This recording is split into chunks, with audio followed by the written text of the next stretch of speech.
பயிற்சி 9.4 முதல் கணக்கு limit x tense to infinity 1 + 1/x the whole power 7x. இதுக்கு மதிப்பை கண்டுபிடிக்க சொல்லியிருக்காங்க. Limit x tense to infinity 1 + 1/x இந்த பகுதியில் என்ன இருக்கோ அது மேலே வந்திருக்கு, அடுக்கில் வந்திருக்குன்னா அதுக்கான ஃபார்முலா அவ்வளோதான் சாமி. அப்போது இது எப்படி இருக்குது பாருங்கள், ஒரு எக்ஸுக்கு பதிலாக எத்தனை எக்ஸ் இருக்குது? 7x இருக்குது. அப்போது இதை ஃபார்முலா பிரகாரம் நம்ம மாற்றி எழுதணும் அப்படின்னு சொன்னால் எப்படி எழுதலாம்? லிமிட், ஆக்சுவலாக இது ஃபார்முலா சாமி, readymade formula, X tends to infinitive 1 + 1/x the whole power X the whole power 7 போடலாம்.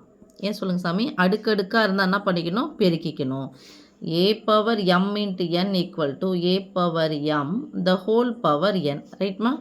அப்போது அடுக்கடுக்காக இருந்தால் என்ன பண்ணிக்கணும்? பெருக்கிக்கணும். அதனால் நான் ஃபார்முலா பேஸ்டு எழுதுன்றதுக்காக எக்ஸ் போட்டாச்சு, த ஹோல் பவர் 7. அப்போ இதனுடைய வேல்யூ என்ன நமக்கு? பவர் 7, அவ்வளோதான். Okay. Second Shammah, limit x tense to infinity 1 + x the whole power 1/3 into X equal to what? இதனுடைய மதிப்பை கண்டுபிடிக்க சொல்லியிருக்காங்க. நமக்கு ஏற்கனவே முதல் கணக்கில் limit x tense to infinity 1 + 1/x the whole power பகுதியாக வந்துருச்சு அப்படின்னு சொன்னால் பகுதியில் என்ன இருக்கோ அது அப்படி போடணும். இல்லை அப்படின்னு சொன்னால் இது ஒரு பின்ன இருந்துச்சுன்னா மேலே இருக்கிறது என்ன இருக்கும்? அதனுடைய தலைகீழியாக இருந்துச்சுன்னா அதனுடைய ஆன்சர் என்னது? அதே ஃபார்முலா தான். Limit x tense to infinity 1 + x the whole power 1/x இது இருந்துச்சு அப்படின்னு சொன்னார். செகண்ட் நம்பராக இது இருந்துச்சு, அதனுடைய தலைகீழி 1/x. அதனுடைய ஃபார்முலாவும் என்னது? அதனுடைய ஆன்சர்னா தான் தான். இது வந்து ரெடிமேட் ஃபார்முலா சாமி. ஸோ இது இந்த மாடலில் இருந்துச்சு அப்படின்னு சொன்னாவே நம்ம அப்படி தான் போட போகிறோம். ஸோ இது எப்படி எழுதலாம் நம்ம? Limit x tends to infinity 1 + x the whole power 1/xன்னு போட்டு 3x எப்படி எழுதலாம் சாமி?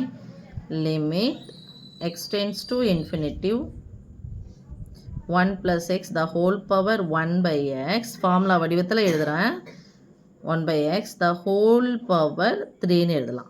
ரைட்மா? ஏன்? அடுக்கடுக்காக இருந்தால் என்ன பண்ணிக்கணும்? பெருக்கிக்கணும். சாரி, 1/3. 1/3 அடுக்கடுக்காக இருந்தால் பண்ணணும் சாமி, பெருக்கிக்கணும். அப்போது இங்கே /3 தான் வரணும். இங்கே வெறும் 3ன்னு போட்டோன்னே தப்பு இல்லை. 3/xன்னு வந்துடும்.